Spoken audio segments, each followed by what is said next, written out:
Hello, I'm Ryan Jenkins, and in this video, we're going to explore the 8 differences between Generation Z and Millennials. Did you know 77% of workers identify different work expectations across generations as a challenge? There is a generational gap that we're experiencing today between the established generations and the emerging generations, and the more aware we are of these differences, the better equipped we are to close the gap. So a big reason and purpose of this video is to help you better understand the emerging generations so that we can close that gap. And a question I get asked a lot is, what's the difference between millennials and Generation Z? So let's explore that now. Here are the differences between Gen Z and millennials. Number one, realistic versus optimistic. The millennial generation grew up in a very time of abundance, and they had the very optimistic baby boomers generation as their parents. And so millennials were very optimistic. And then if you contrast that with Gen Z, they grew up during the Great Recession, and there was a lot of anxiety and tension that existed in culture and around the social mood. So this generation is going to be much more realistic than the optimistic millennial generation. Independent versus collaborative.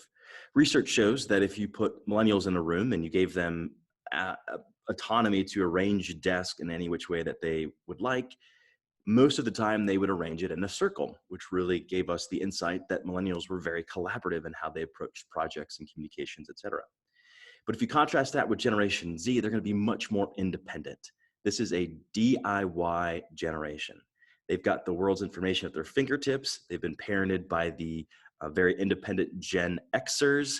And so Gen Z is going to be much more independent, looking to do things on their own by themselves. If it's going to be done right, it's going to be done by me type attitude.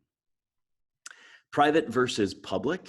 Well, of course, millennials grew up as social media and mobile technology grew, and really at the start of all of that. And so I'm a millennial, so we leaned into that, and perhaps we shared everything, right, to whatever we were doing that day, to what we were having for lunch, etc. So very public in that regard. But we're seeing the pendulum swing back with Gen Z, and they're going to be much more private. That's why we saw platforms like Whisper, and that's why Snapchat has grown so significantly, is because there's a certain level of autonomy and privateness to those platforms. So this generation is going to be a little bit more aware of, how do I stay a little bit more private and know that my social, what I put out on social and my digital brand is my personal brand as well. Next, digital natives versus digital pioneers. As I just explained, that millennials were really the digital pioneers. They were came of age as all this technology was really emerging, social media, mobile technology, etc. But for Gen Z, they literally don't know a world where having a connected device has been outside of arm's reach. They don't know a world prior to Google. So they've literally been born into it. So they are truly the world's first digital natives. And so what they're going to be exploring, what they're going to be burdened with, is how do I advance this, or how do I begin managing the technology and not having the technology manage me? Because they haven't had a voice in dictating where all of this has gone. Next, on-demand learning versus formally educated.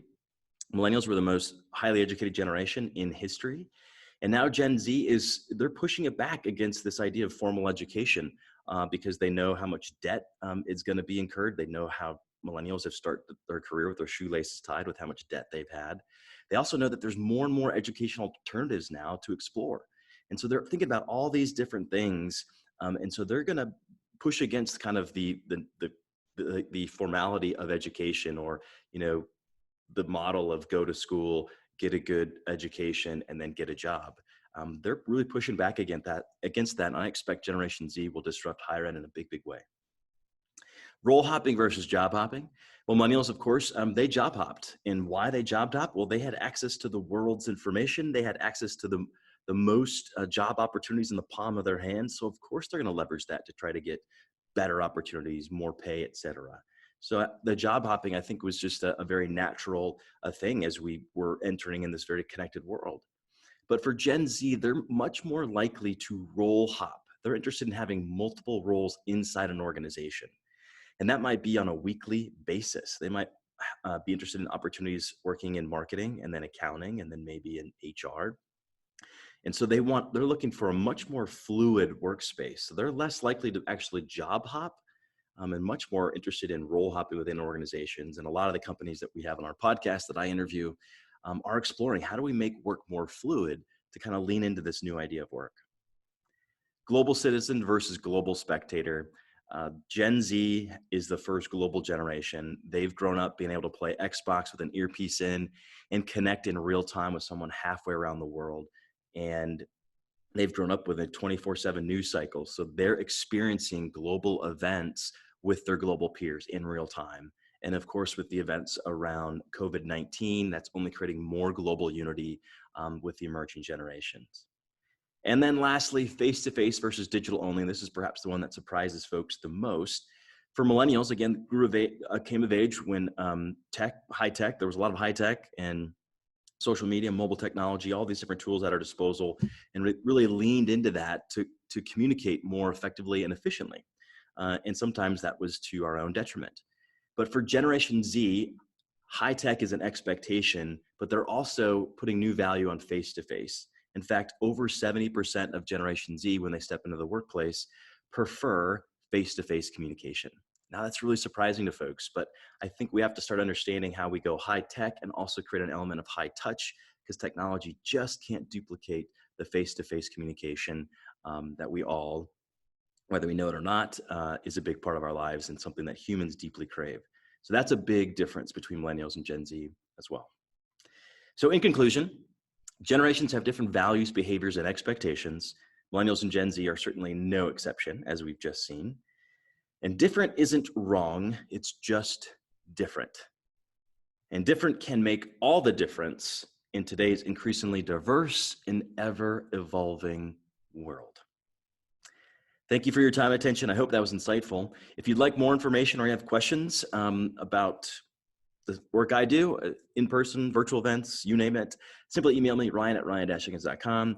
And if you're interested in getting content like this delivered in a digital format, simply visit synklx.com and to learn more about how we create these courses, and you can share them with your team, insert them into your LMS, etc. Thanks again for your attention. Have a wonderful day. Cheers.